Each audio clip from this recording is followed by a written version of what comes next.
All right, folks, so you just finished learning about market structures and the graphs and how to identify whether a company is profiting or operating at a loss, or if they're in a position where they have to shut down operations entirely. Well, I left out one very important structure or one very important circumstance, and that is something we learned several weeks ago, which we call breaking even, okay? Now, in economics, we call breaking even, we call it zero economic profit. Now, let me explain this idea of zero economic profit. I'm going to give you a very simple example to explain zero economic profit. Let's say that there is a woman who is interested in starting a business. Now, she is already a successful professional, and let's say that she could earn $140,000 a year. So if she gets a job, if she goes and gets a job, she will earn $140,000 per year, okay? Her other alternative is she has an idea to start a business, okay? Now, if she decides to start this business, then she is now going to be an entrepreneur. Entrepreneur, okay? She'll be an entrepreneur. And let's say that when she starts this business on her own, she does a bunch of business. She has costs, she has revenues, right? So revenues coming in, costs going out. And ultimately, let's say that her revenues, remember the profit equation, okay, is total revenue minus total cost, right? So let's say that her total revenues for the year were $800,000. And her total costs for the year were $660,000. Okay, so her profit, if we were to do $880,000 minus $160,000, her profit would be $140,000. Okay, so she has earned $140,000 in what we call accounting profit. Accounting profit. Remember that in economics, costs aren't only explicit costs. This $660,000, that's explicit costs. But do you remember in economics, we consider implicit costs as important also. And so in this case, there is something that she had to give up in order to become an entrepreneur. She had to give up her job earning $140,000 a year in order to become an entrepreneur. Losing or giving up that $140,000 a year, even though it's a dollar value, it's still considered an implicit cost because she didn't actually have to write a check for $140,000. She just gave up receiving the $140,000. So in economics, we're going to subtract everything she gave up from her profit. And if we subtract $140,000 from her $140,000 of accounting profit, she has earned $0 in economic profit. And so this idea of zero economic profit doesn't mean that the business has earned no money, no profit for their bank account at all.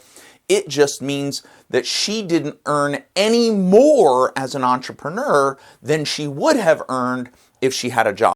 So really here, if this woman really enjoys being an entrepreneur, it's okay that she earned zero economic profit because she still earned the same amount of money in her bank account that she would have earned if she had had a job, okay? So I want you to understand, first of all, that zero economic profit doesn't mean that you're broke.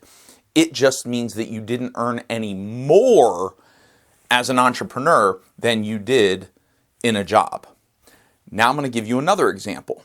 All right, let's say that there's a business and they have a big decision to make. They have the opportunity to build a new factory and make more stuff to sell and then earn a profit, okay? Now, they do have an alternative. They have some money available to build this new factory, but what they could do is instead they could just take that money and buy a bunch of securities like bonds and that sort of thing, okay? And invest and just earn interest on the money. So over here, they're going to employ workers. they're going to make stuff, they're going to sell stuff. Over here, they're not going to build anything new. They're just going to take their cash, put it in an investment, and get interest on the investment, okay? Let's say that in a 5-year period, that if they put the money into the securities, that they will earn $3 million in interest in these securities. So if they basically don't do anything, they will get $3 million in securities, okay?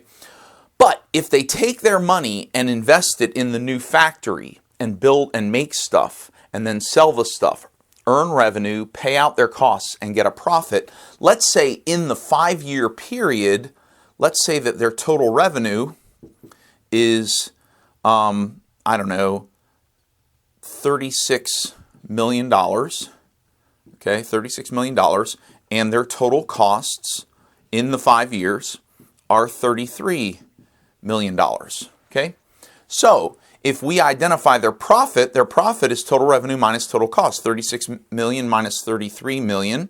So their profit for this 5-year period is going to be $3 million, all right? The question is, which of the two should they do? Should they invest their money in the new factory, or should they just put the money into the securities? Well, if you were to compare the benefit that they're going to get from this option, they're going to get $3 million. And then if you compare the option over here, they're going to get $3 million. So what we have to do, though, is we have to say, well, if this option for the new factory, if they were to do this, sure, the costs are $33 million total cost. That's explicit costs. But remember, we have to consider the implicit costs.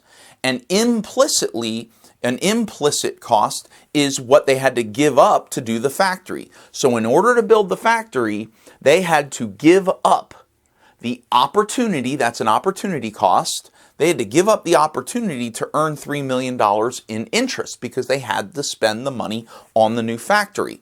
So we have to subtract the opportunity cost, $3 million, from their profit. And $3 million minus $3 million is $0 in economic profit.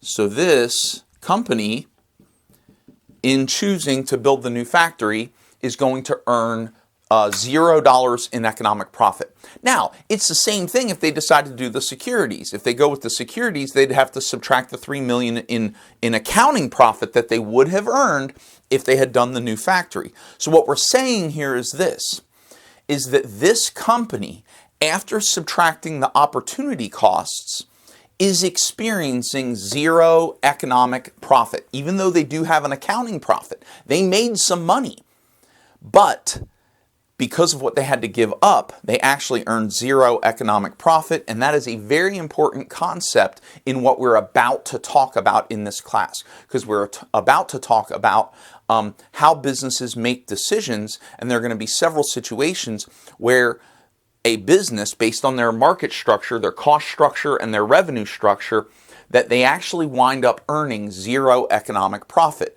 And you are going to be thinking to yourself, well, if they earn $0 economic profit, then why even do business? Why even do anything? It's because economic profit and accounting profit are not the same thing. $0 economic profit usually means that the company still earned an accounting profit and they did make money in their bank account, okay? All right, so now we're going to move on to understanding break even from a graphical point of view.